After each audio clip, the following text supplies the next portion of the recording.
Here's how I snagged my R32 GTR for $15,000, and no, it's not a piece of crap. It's actually a really clean and very well maintained car.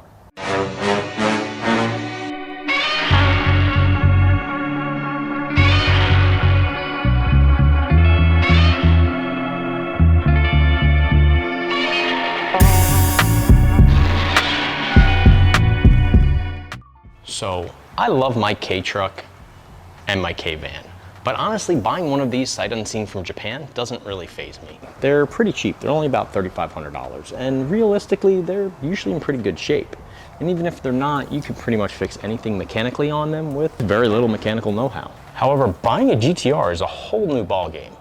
It's a step up in both investment and expectations. So how do you go from buying a $3,500 car to a well over $35,000 car and protect yourself and not get burned? Let's dive into that. If you don't know already, here's a quick recap of what happened. I ended up here thanks to a stroke of both very good and very bad luck. Last November, my 96 Impala was totaled, and after a 7-month-long and very irritating battle with my insurance company, I finally got my settlement check and bid farewell to a car that I owned and loved for over 26 years. Initially, I planned on buying another Impala, but on a whim, I entered in B Forward's 20th anniversary contest. And I guess my good karma caught up with me because I won 20,000 points to use on their website towards the purchase of a car.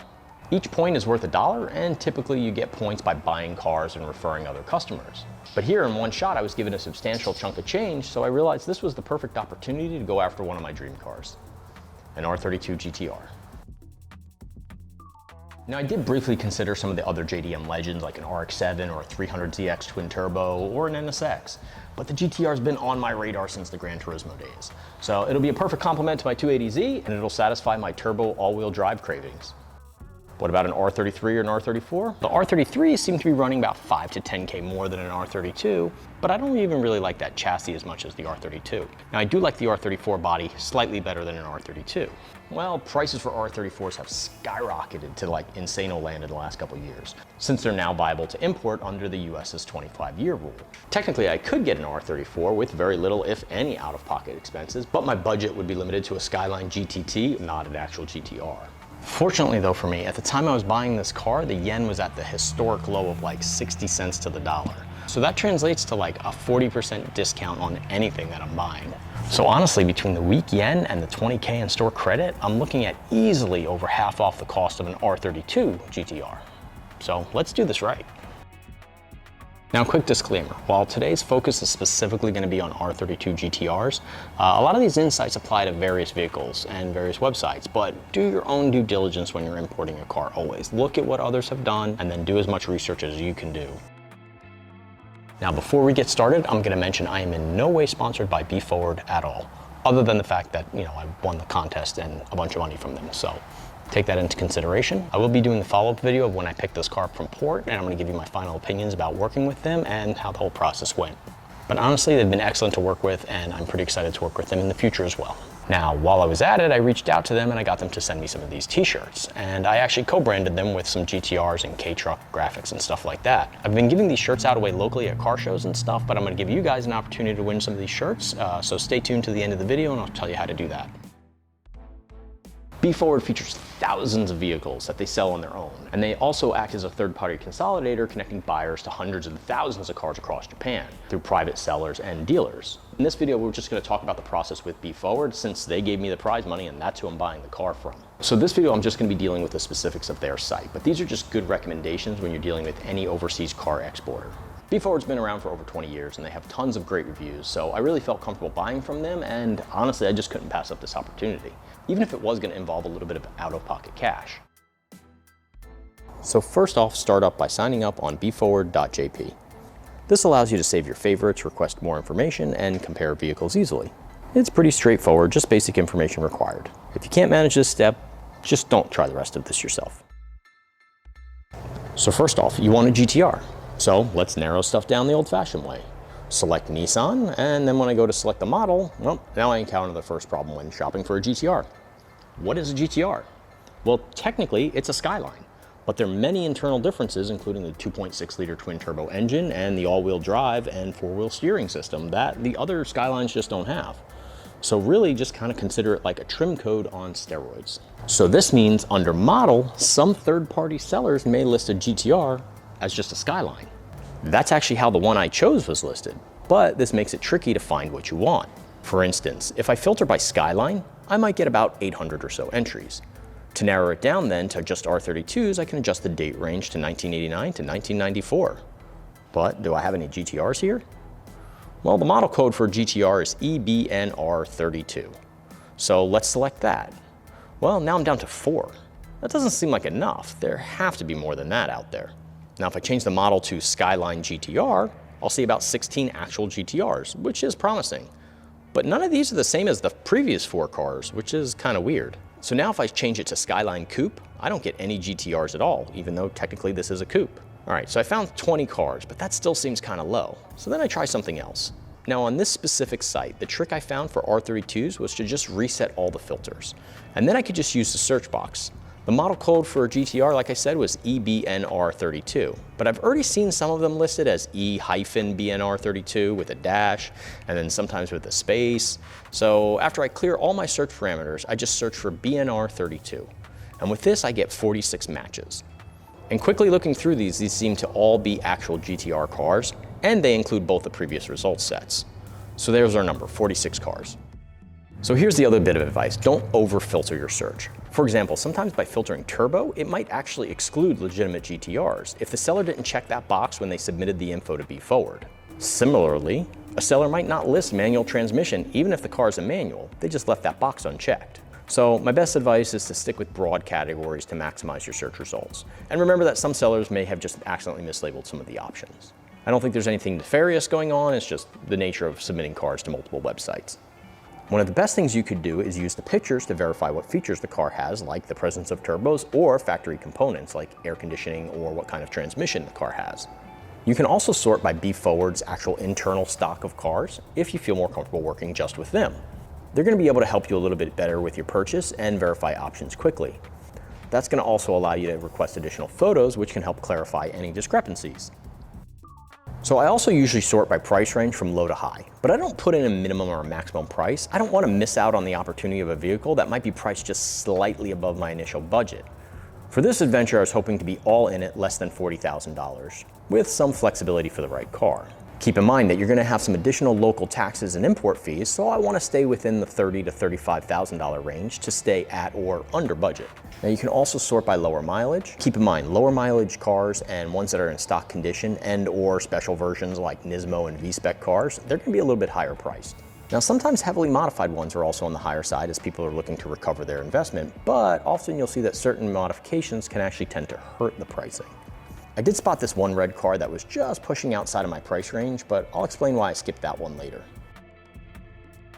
Now there's a lot of factors involved when you're dealing with condition, like the car's appearance. Is there any rust? Is it the color you want? How does the interior look? Are there any known mechanical issues? How does the engine look? How does it sound? What, if any, modifications have been already made to the car? Are there any service records, and is there any accident history? Now appearance is really easy, because you're looking at it. So do you like the color of the car? Or are you just settling for one? There was a bunch of white ones, but I really wanted a gunmetal or a black one. Now, are you going to want to wrap or paint the car? That could add thousands of dollars to your ultimate costs, or it could save you some money if you're planning on painting the car already, or it just has a bad paint job and you don't mind. Are you going to swap the wheels and the tires or add a body kit to it? Again, take those costs in consideration. They add up really quick. Is there any rust? Try to get some pictures of the underside of the car and look carefully for any rust. Don't forget, Japan is an island and almost everybody lives near the water, so rust is pretty common. Now, I was super interested in this one midnight purple R32. Yes, I know R32s never came in midnight purple, so I already knew the car was resprayed at some point, so I got some pictures of the underside, and yeah, I can see why. Now, this particular year of R32 cars have a couple common rust spots, including the rear window molding and the front strut area, and the back rear fenders. So try to get as many pictures of these suspect spots as possible. Also, take a good look at the interior. It's one of the best indicators of what kind of life this car's had and who the previous caretaker was. So first thing to note is that almost all of the R32s develop this little bubble right here on the dashboard. That little bubble's not that big of a deal, but it's important that the dash isn't cracked because that's a much bigger repair. Now, if you're looking to Tokyo drift the car, then maybe you want a stripped out interior with no back seats and a roll cage. But if I see those two red flags, I know two things. That car has led a very rough existence and I do not want it. Racing seats are pretty common with these cars. Now, I'm not totally against an aftermarket seat, but it does start to raise that flag. But damn it better have two of them. I hate when they only change the driver's seat and leave the passenger seat stock. It's just a pet peeve, it looks dumb. What does the rest of the interior look like? Is it all ragged out? Or does it look like it's been smoked in all of its life? Are all the plastics brittle and disintegrating? Ask any questions you have about anything you see that you're not 100% sure. Now, past the interior, how is the car mechanically? Are the brake pads worn down to nothing? Now, you can't expect a little rusty glazing on the brake rotors when a car is just sitting at a dealer for weeks, but look for excessive brake dust on the rims. How do the tires look? Are you gonna have to replace those? Are there any other fluid leaks anywhere? Does the AC and the heater work? How does the transmission shift? Most importantly, how does the engine bay look on first glance? I'm not even talking about mechanically yet, but does the engine bay look like the hood hasn't been opened in 30 years? Or does it look pretty clean and well maintained? Again, this can be a clue as to how well the previous owners took care of the car. Now here's a big thing to keep in mind. The R32 with an RB26 twin turbo engine is a beast, and it can be tweaked and tuned to like no end. So without proper care and maintenance, it can go south very quick. Well, at least that's what everybody says. I don't know, I've only owned it for a month. But I mean, it's a 34-year-old car and there's still a ton of them kicking around. So I'm sure they're not quite as fragile as everybody makes them out to be, right? However, there are a few very important maintenance and preventative steps that you should take, and I'm gonna get into that on the next video. But one of the most important things to look for is the timing belts. They're supposed to be replaced every 100,000 kilometers. So look for this little sticker somewhere to see when the last time it was done. The reason is the RB is an interference engine, and if the belt goes, you're most likely gonna destroy the engine. I found a few cars where it was done only a few thousand kilometers ago, but also 16 years ago, so they degrade over time. So even if it was technically under the mileage, it's probably ready to be replaced.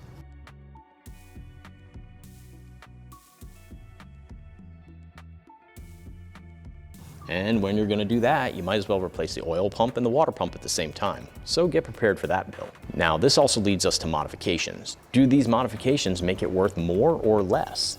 Now you can bolt on tons of modifications to an RB26 engine. You'll see catch cans and new turbos, intakes, exhausts, turbo timers, you name it, they make it for the R32. And everybody's gonna have their own opinion on what is good and what's not good. Some changes are irreversible and some are really worth it. So do your own research on what's on the car and make sure you want that done to it. Now personally, I want little to nothing done to the car. I can deal with some tasteful mods like an exhaust and intake, but I really don't want somebody messing with it past that. Now I'm okay with anything if it says HKS or Greddy on the car. Is it Greddy or Greedy? I don't know. Anyway, if it says either of those, I'm okay with it. Otherwise, I would prefer it stock. Once I get it, I'll decide what changes I want to make to the car and how to make it truly bulletproof. I actually happen to have the RB expert that lives right in my neighborhood, so it's going to him for a checkup. So when you're looking at the engine bay, look for things like aftermarket air cleaners versus an OEM airbox. Now, strut tower bars are pretty common and reversible, and they're not a harmful mod. Most of the time, you're going to see exhaust and coilovers done as well. Again, these are all reversible and pretty calm mods. But look out for cheap brands, and most importantly, look out for massive engine work. While the things they did might be worth it, if you don't have any of the history of who did the work and when and exactly what was done, you could be looking at trouble down the line. And honestly, that was the reason I didn't buy that red one. On top of the fact it wasn't really the color I wanted, I was really set on a black or a gray car. But besides that, it had a lot of modifications done to it as well. It had HKS coilovers and turbo timers and HKS VCAM and more, but I just didn't know the history of the car and when those things were done. That VCAM alone is such an amazing mod, but if it wasn't done right, it could be a big issue, which is unfortunate because I'm probably gonna do a VCAM to my car, and most of the modifications it had, I'd like to do to my car anyway. Even though it was technically within my price range, it was pushing the edges pretty hard, and after taxes and customs, I may have been spending way more on it than I wanted to, with no backup funds if something indeed needed to be done right away. This also leads us to my next point, which is service records. Now, I was graced with all 34 years of service records for my GTR. So I know the date when every single oil change was done and every time the car was in the shop for leaks, fixes, and repairs. Now that's gonna be pretty rare, but to me it's a good selling point. Lastly for this category, an accident report. Now, most likely you're not gonna be able to get a JDM Vin checked from CarVX, so there is a service for Japanese cars. It's called CarVX.jp. I'll include a link below. A report costs about 3,500 yen, so somewhere around 23 bucks. It's totally worth it. So now this leads us to understanding condition sheets. Now, one other thing that comes up is the ever mysterious condition sheet. Most cars for sale in Japan have these little nuggets of information with them. I find condition sheets can be a little hit or miss. They're sometimes done by third-party appraisers, but really who knows who did it, and most of the time they're handwritten and they can be kind of difficult to decipher or translate. They do provide a shorthand on the current condition of the vehicle, but what one appraiser marks as a flaw, another might just completely overlook or miss. So maybe consider these sheets a partial disclosure of damage, but don't be surprised if it's not a complete list of everything wrong with the car. Step 7, the most advanced country in the world with the best cameras still can't take a decent photo of a car. I know I've mentioned this before in my other videos, but this is the bane of my existence when dealing with buying Japanese cars. The pictures just suck. They're too small and they're too hard to see the detail. Some of them have videos, which I think is a must on any car you're gonna buy. Gunet and Car from Japan's photos are hit or miss, and sometimes you'll get a large HD photo, but really everybody's photos are too small and everybody should just have a 4K video at this point and a 30 megapixel photo. Now, BeForward's images are better than most sites I've visited, and when buying direct from BeForward, you can just ask and they'll go out and take additional pictures. So the car that I actually bought was from a third-party seller, and even though I'm buying it through BeForward, they're gonna act as my liaison to buy it from the third-party seller and then ship it to me. And just like those mislabeled options, some of these third-party photos leave much to be desired by the time they get to BeForward. So on accident, I actually figured out a way to help a bit. I was doing a VIN search on the car I was interested in, and I found another site selling it. It was listed for a much higher price, but it seemed to be the exact same car, just from the source dealership. And not only did it show more photos, but larger ones. Now, this didn't work for every car I tried to look for, but I did do a reverse image search on some of them, and I found about a 75% success rate finding additional and/or larger photos. To do a reverse image search on a PC, you just drag the photo into a Google Lens search bar and then find source image. That'll sometimes take you to the seller's website or another exporter. I don't really know how to do it on a phone, but who cares? You're already looking at a tiny screen. A big picture isn't gonna help you much. Now, before you go thinking that it would just be cheaper to buy from the dealer or another vendor, so far, every time I looked, it was still cheaper to buy from BeForward directly. I don't know if they're giving a better conversion rate or they're just handling shipping better, but they were cheaper on like every car that I looked at. When photos suck, try for a video. I know. If the photos suck, what are the chances a video is going to be any better? Well, some of the dealers use YouTube to host their videos, so you have a better chance that that bandwidth isn't going to be an issue. Also, when the picture's moving, you can sometimes spot things from a slightly different angle or maybe see waviness in the paint. I don't know. Give it a shot.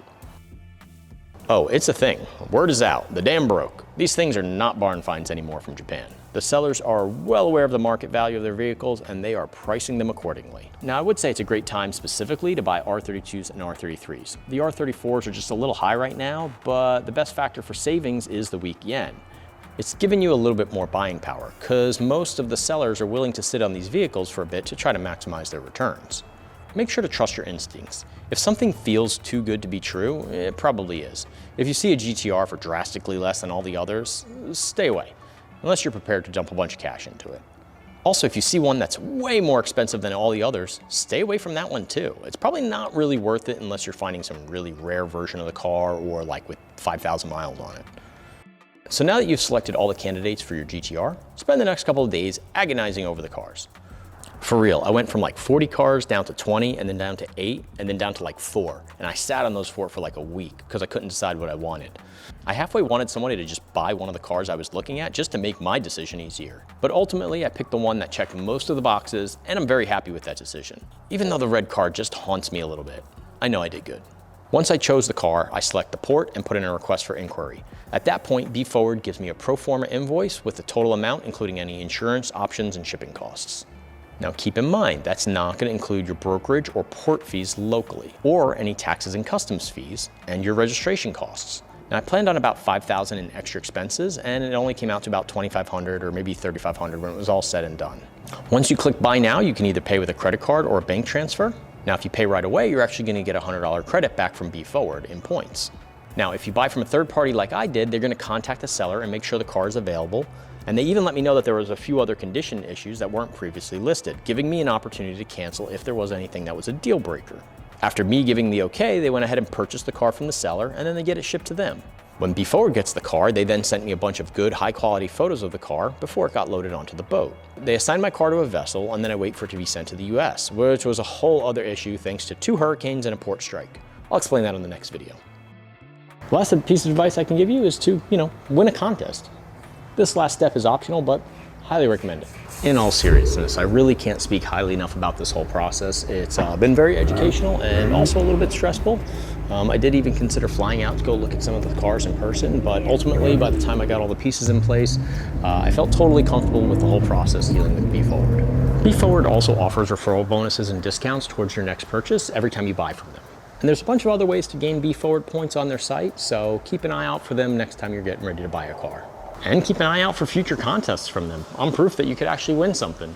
But hopefully you won't have to wreck your Impala and fight with your insurance company for over half a year. Purchasing this GTR has definitely been an adventure, but it's pretty easy to do. You can do your own research and then make a really well-informed decision. Stay tuned for my upcoming video where I'm going to share my experience of picking up this car from the port. This is my third trip there, and I swear every time I go there, they change all the rules on me. So click the notification icon and you'll find out all the pitfalls that I fell into this time picking up the car. Also, if you want to be entered to win one of these t-shirts, don't forget to subscribe and leave a comment below and like the video. 15 random subscribers are going to receive a BeForward t-shirt that I customized at absolutely no cost. I'm going to pay for all the shipping fees, so just do the 3 things: like this video, subscribe, and leave a comment for your chance to win. Thanks again, and I'll see you next time.